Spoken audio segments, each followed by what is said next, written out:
बिस्मिल्लाहिर्रहमानिर्रहीम। अस्सलाम वालेकुम। हम फ़िज़िक्स सेकेंड ईयर के लेक्चर स्टार्ट कर रहे हैं। तो ये आज हमारा पहला लेक्चर होगा। सबसे पहले मैं अपना इंट्रोडक्शन करवा देता हूँ। मेरा नाम मोहम्मद उसामा है। मैं बीएससी सिविल इंजीनियर हूँ। तो मेरे सब्जेक्ट्स मैथ और फिज़िक्स होंगे। अगर आप कांटेक्ट करना चाहते हैं, अगर लेक्चर में कोई प्रॉब्लम हो रहा है या कोई सजेशन वगैरह देना चाहते हैं, तो ये मेरी कांटेक्ट डिटेल्स हैं। व्हाट्सएप नंबर 030582370060 और ईमेल usama1668@gmail.com। अब हम आते हैं अपने पहले लेक्चर की तरफ। तो सेकंड ईयर में चैप्टर नंबर 12 पहला चैप्टर है, क्योंकि 11 चैप्टर्स हमारे फर्स्ट ईयर के सिलेबस में हैं। इसके लिए जो बुक यूज़ होगी वो मैं दिखाता हूँ। ये है second year Punjab text book board Lahore. तो चैप्टर 12 शुरू हो रहा है, इलेक्ट्रोस्टैटिक्स इसका टाइटल है। इसके बारे में थोड़ा बताते हैं। इलेक्ट्रो का मतलब होता है चार्ज और स्टैटिक का मतलब है रेस्ट स्टेट। ये रेस्ट और मोशन की स्टेट्स फिज़िक्स में आपने पढ़ी होंगी शुरू में। तो इलेक्ट्रोस्टैटिक्स क्या है? The study of electric charges at rest under the action of electric force is called electrostatics. क्या है जी? ये इलेक्ट्रिक चार्जेस की स्टडी है। फिज़िक्स की वो ब्रांच है जिसमें हम चार्ज को स्टडी करते हैं। लेकिन कैसे स्टडी करते हैं? जब चार्जेस रेस्ट की हालत में होते हैं under the action of electric force, जब उनके ऊपर इलेक्ट्रिक फोर्स अप्लाई हो रही होती है, तो इस स्टडी को हम इलेक्ट्रोस्टैटिक्स का नाम देते हैं। अब हमें पता होना चाहिए कि इलेक्ट्रिक फोर्स क्या होती है। The force which holds the positive and negative charges that make up atoms and molecules. ऐसी फोर्स है जो पॉजिटिव और नेगेटिव चार्जेस को होल्ड करती है, यानी कि पॉजिटिव और नेगेटिव चार्जेस के दरमियान अप्लाई होती है, उसको हम कहते हैं इलेक्ट्रिक फोर्स।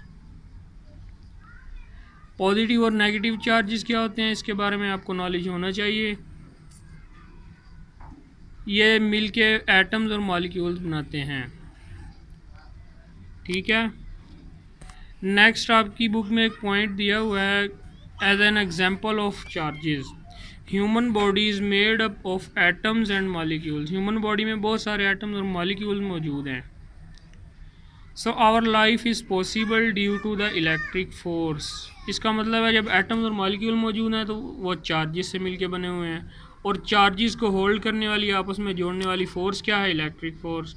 तो इसका मतलब ये हुआ कि हमारा बॉडी किसकी वजह से कंपोज्ड है? इलेक्ट्रिक फोर्स की वजह से, ठीक है। नेक्स्ट हमारा बहुत इम्पोर्टेंट टॉपिक कॉलम्स लॉ। ये इलेक्ट्रोस्टैटिक्स का सबसे बेसिक लॉ है। इसी से हमारा पूरा चैप्टर बेस कर रहा होगा, तो इसको समझने की ज़रूरत है। ये बेसिकली है क्या? मेजरमेंट ऑफ इलेक्ट्रिक फोर्स है। इलेक्ट्रिक फोर्स को हमने ऊपर डिफाइन कर लिया। तो इस इलेक्ट्रिक फोर्स को मेजर करने के लिए जो मैथमेटिकल फॉर्म एक तरह की है, उसका नाम क्या है? Columns law. ये फ्रेंच इंजीनियर थे चार्ल्स कॉलम, उन्होंने 1884 में पब्लिश करवाया था।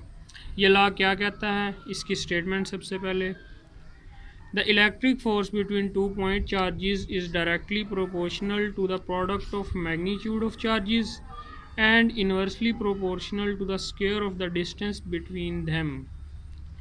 जो इलेक्ट्रिक फोर्स होती है दो चार्जेस के दरमियान, पॉइंट चार्ज को हम बाद में डिफाइन करेंगे। तो ये फोर्स को हम कैसे कैलकुलेट कर सकते हैं? ये डायरेक्टली प्रोपोर्शनल होती है product of magnitude of charges के, यानी कि चार्जेस की मिकदार को जब हम आपस में मल्टीप्लाई करते हैं तो उनके directly proportional, and inversely proportional to the square of the distance between them. और उनके दरमियान जो फासला होगा उसका जब हम स्क्वायर लेंगे तो उसके इन्वर्सली प्रोपोर्शनल होगी। तो नेक्स्ट इसकी मैथमेटिकल फॉर्म है, F is directly proportional to Q1 into Q2।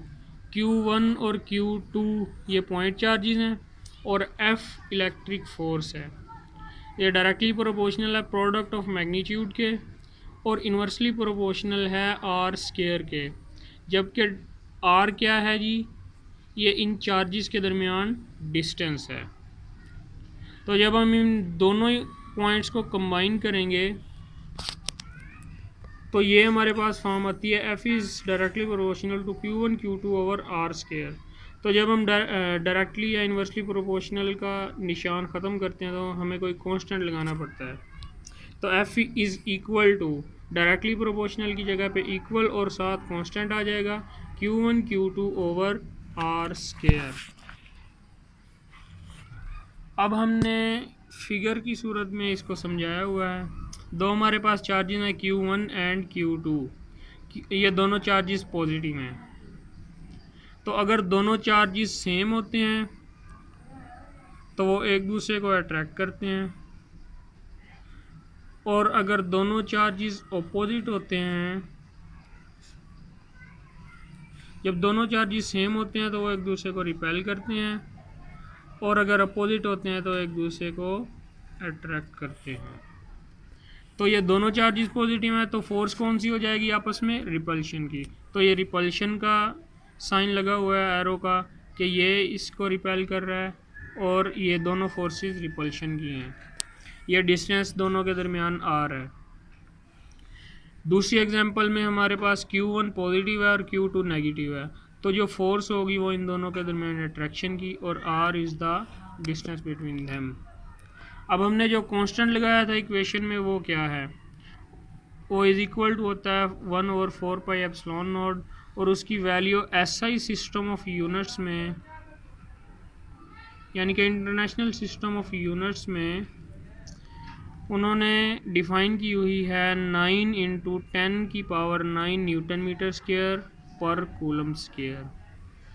तो यहाँ तक आज का हमारा लेक्चर था। इसमें आपको अगर कोई प्रॉब्लम है तो आप कांटेक्ट करके या कमेंट्स में पूछ सकते हैं। कोई भी क्वेश्चन आपको इंशाल्लाह जवाब दिया जाएगा। चैनल को सब्सक्राइब करना ना भूलिएगा। Thank you.